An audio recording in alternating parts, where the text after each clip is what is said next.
आत्मीय भाइयों एवं बहनों, आपको प्रज्ञा लघु पुस्तक माला 27 कुछ तो सोचें, लेखक पंडित श्रीराम शर्मा आचार्य की पुस्तक पढ़कर सुना रहे थे। इसी क्रम में आपको प्रश्न से पढ़कर सुनाते हैं, कृपया ध्यान से सुनिए। मित्रों, आध्यात्मिक प्रगति का मूल आधार अंतःकरण को निर्मल एवं शुद्ध करना ही है। ऊपर से दिखाई देने वाले सत्कर्म भी अंतःकरण की शुद्धता के अभाव में निष्फल चले जाते हैं। यह मनुष्य निश्चय ही सौभाग्यवान है जिसने अपने अंतःकरण को निर्मल बना लिया और जिसका जीवन आध्यात्मिकता की ओर उन्मुख हो रहा। अध्यात्म जीवन का वह तत्व ज्ञान है जिसके आधार पर विश्व ही नहीं, अखंड ब्रह्मांड के सारे ऐश्वर्य और सारी उपलब्धियां व्यर्थ हैं, व्यर्थ हैं, व्यर्थ हैं। व्यवहार जगत में अनेक सीखने योग्य ज्ञान की कमी नहीं है। लोग इन्हें सीखते हैं, उन्नति करते हैं, सुख सुविधा के अनेक साधन जुटा लेते हैं, किंतु इस पर भी जब तक वे अध्यात्म की ओर उन्मुख नहीं होते, वास्तविक सुख शांति नहीं पा सकते। वैराग्य भावना में संदेह बड़ी शक्ति है। बुरे से बुरे संस्कार वैराग्य के बादलों के जल से धुलते हुए देखे गए हैं। विचार, भाव तथा क्रिया में अत्यंत सूक्ष्म ग्रहणशीलता रखते हुए सांसारिक विषयों के प्रति निरपेक्ष बने रहने का नाम वैराग्य है। संक्षेप में राग द्वेष के बंधनों से मुक्त होना ही वैराग्य है। यह भी कह सकते हैं कि वैराग्य उस अवस्था या स्थिति का नाम है जब मनुष्य की चित्त वृत्तियां विभिन्न भावों से हटकर चिर सत्य की ओर जागृत हों। इन भावनाओं की शक्ति और सामर्थ्य की था पाना निश्चित ही कठिन बात है, क्योंकि जिस किसी के जीवन में भी इन भावनाओं का उदय हुआ, उनका तीव्र विरोध, उपहास और सांसारिक विषय विकार कुछ कर नहीं पाए। षट विकारों के शमन का भी श्रेष्ठ उपाय वैराग्य भावना को ही मान सकते हैं।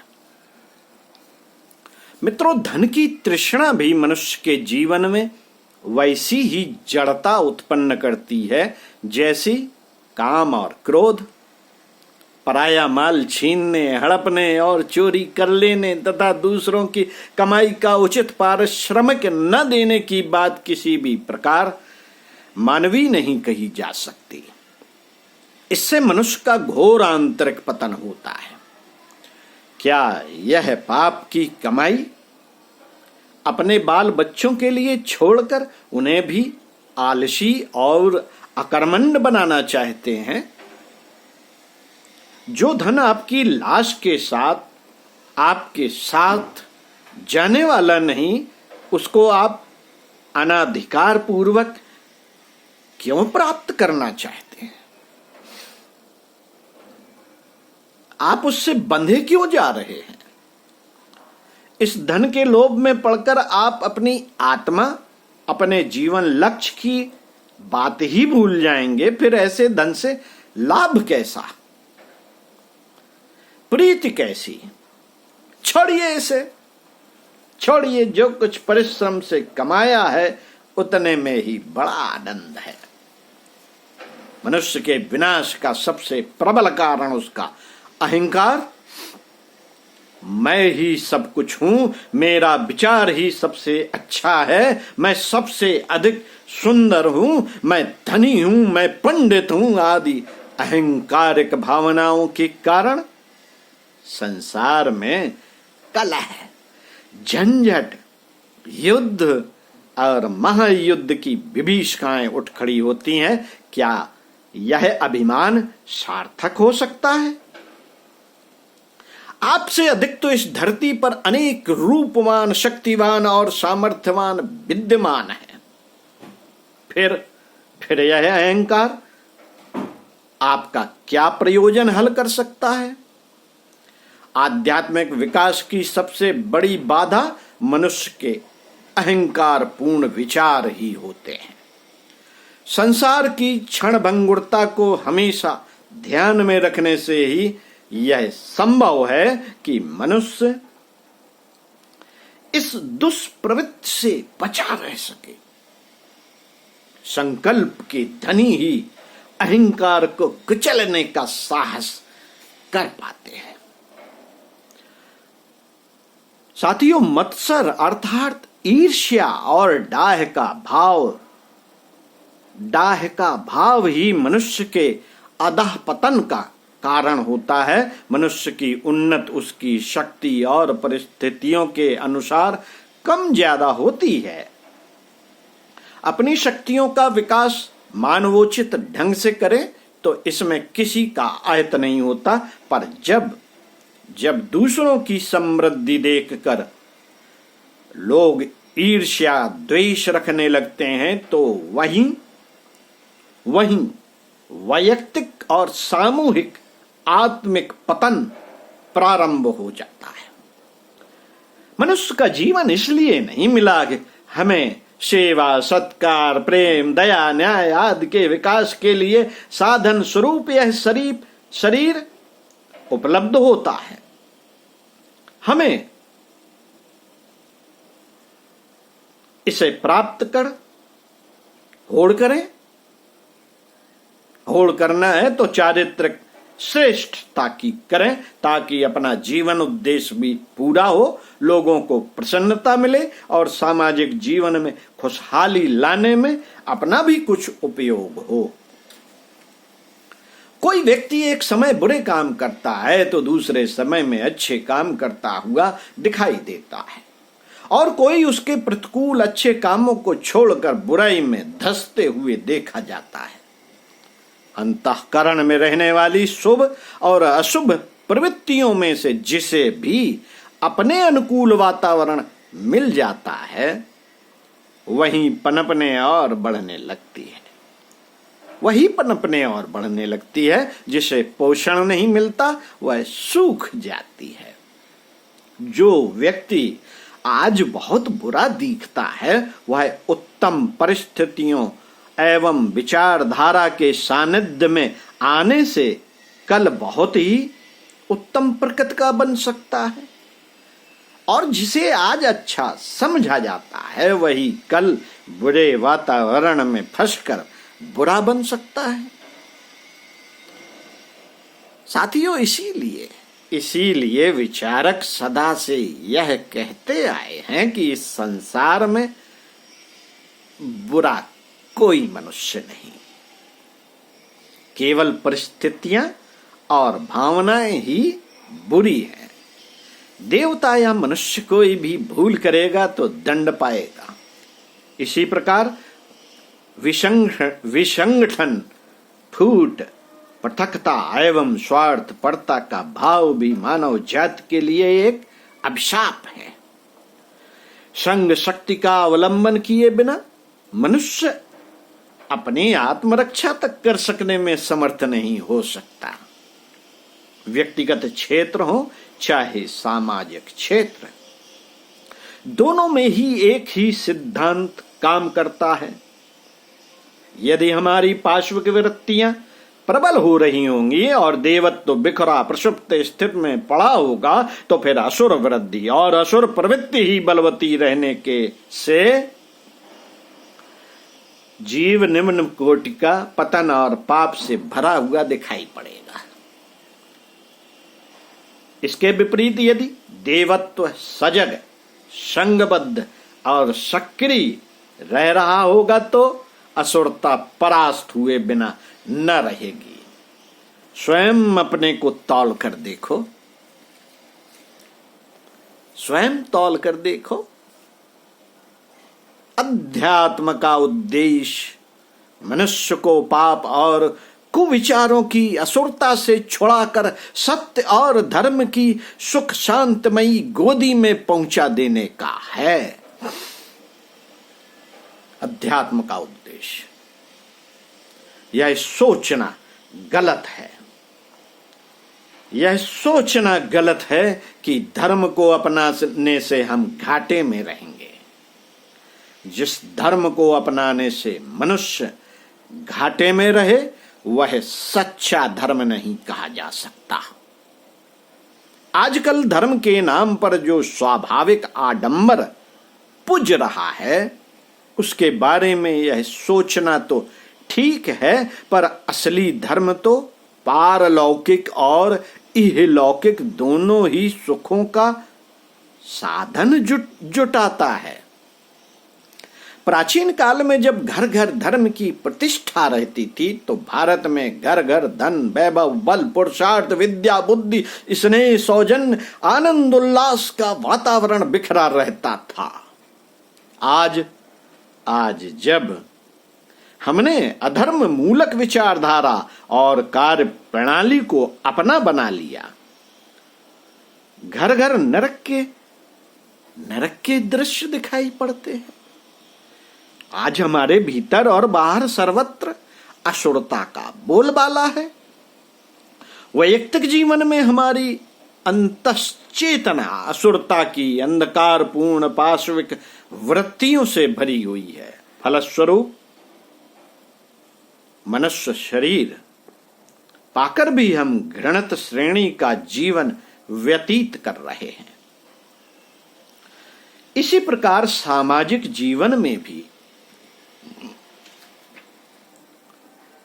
अनाचार का वातावरण प्रबल होता जा रहा है,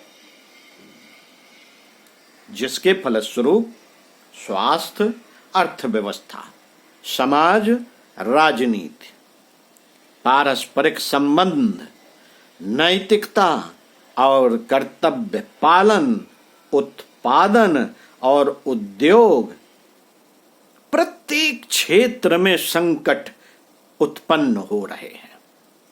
मित्रों, यदि हम अपना व्यक्तिगत जीवन सुखी और सामाजिक जीवन शांतिमय देखना चाहते हो तो उसका एक ही उपाय रह जाता है, असुरता को परास्त करना और देवत्व की अभिवृद्धि करना।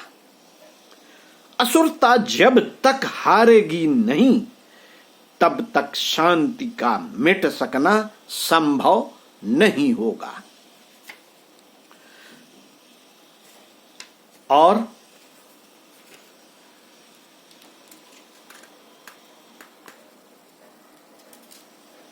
मानव जीवन का ध्येय आत्मसंतोष प्राप्त करना है। और आत्मसंतोष प्राप्ति का उपाय मानवीय सामर्थ्य का विकास करना है। सामर्थ्य का विकास साधना से होता है और साधना तप के बिना पूरी नहीं होती।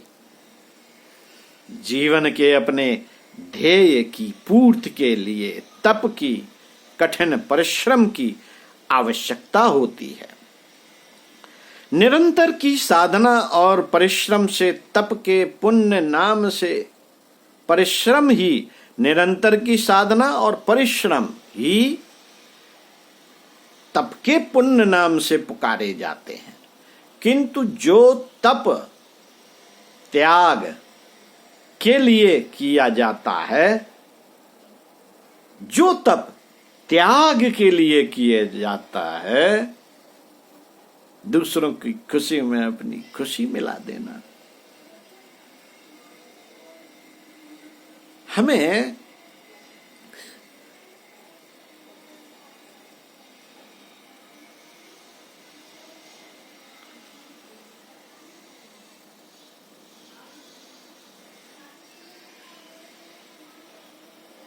प्रेम करना है तो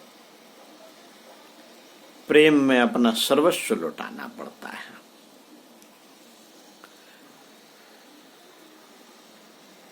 सर्वस्व लुटाना यही त्याग है और यही तप है। तप के लिए तप करना तप नहीं कहा जा सकता, उससे शरीर और मानसिक विकारों का प्रादुर्भाव होता है। उससे आत्म परितोष का उद्देश्य भी प्राप्त नहीं हो सकता। तप के साथ संग्रह का कोई स्थान नहीं है। दूसरे लोगों के हितार्थ सेवा के लिए अपने शरीर पर कष्ट सहना ही वास्तविक तप कहा जा सकता है। स्वकीयता, स्वार्थपरता, निजी हितों के संकीर्ण तुच्छ घेरे में आबद्ध हो जाना ही पाप है। अपने जीवन और उद्देश्य को स्थूल मानकर उनकी सफलता के लिए अपनाए जाने वाले क्रियाकलाप ही पाप हैं। अमर्यादित इच्छाएं, आकांक्षाएं, अपरिमित वासनाएं, राग द्वेष घृणा और ऐसे अनेक दुष्कर्म ही पाप का स्वरूप हैं। पाप अनेक प्रकार से अदृश्य अदृश्य रूप से अपनी गतिविधि चालू रखता है और हमारे जीवन को कार्यशाला बनाए रखता है। मनुष्य जाने अनजाने रोज ही अगणित पाप करता रहता है। लक्ष्य की प्राप्ति के लिए, जीवन सिद्ध के लिए, विराट की अनुभूति तथा विश्वात्मा के दर्शन के लिए हमें निष्पाप होना पड़ेगा, तभी उस शुद्ध अपाप विद्यम को पा सकेंगे। साथियों, संसार में सबसे छोटा कौन है? बालक की प्रतिभा देखकर भगवान बुद्ध कुछ गंभीर हुए और बोले, जो केवल अपनी बात सोचता है, अपने स्वार्थ को सर्वोपरि मानता है। इन शब्दों में भिक्षुराज ने व्यवहारिक अध्यात्म की रूपरेखा थोड़े सरल शब्दों में समझा दी। आत्मनिर्माण का उद्देश्य यह है कि मनुष्य की इच्छाएं, लालसाएं और मनोवृत्तियां उसके निजी सुख और उपभोग तक ही सीमित न रहें, वरन उनका विस्तार हो। लेने देने में ही सब आनंद नहीं है। जब तक केवल पाने की अभिलाषा रहती है, जब तक मनुष्य बिल्कुल छोटा, दीन, असहाय, अकाम और बेकार सा लगता है, किंतु जैसे ही उसके शरीर, मन, बुद्धि और संपूर्ण साधनों की दिशा चतुर्मुखी होने लगती है, सबके लिए चारों ओर फैलने लगती है, वैसे ही उसकी महानता भी निखरने लगती है। पंडित श्री राम शर्मा आचार्य। ओम शांति। पुस्तक आपने सुनी, कुछ तो सोचें।